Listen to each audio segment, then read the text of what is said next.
Hello everyone, Mechi once भिडियोमा यहाँहरूलाई स्वागत छ। आज बाली उपचार पशु स्वास्थ्य शिविर कार्यक्रम फाल्गुनन्द वडा नम्बर 4 बडडाँडामा सञ्चालन भएको छ। तपाईँहरू उपाय गर्ने अथवा यहाँ नजिक टाढा भए पनि आउनुहोला।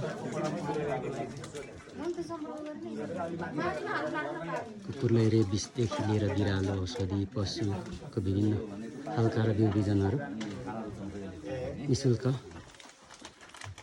उपलब्ध भएको छ।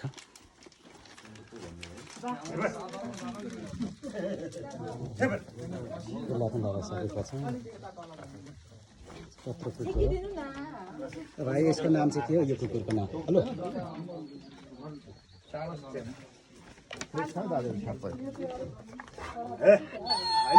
कत्रो कुकुर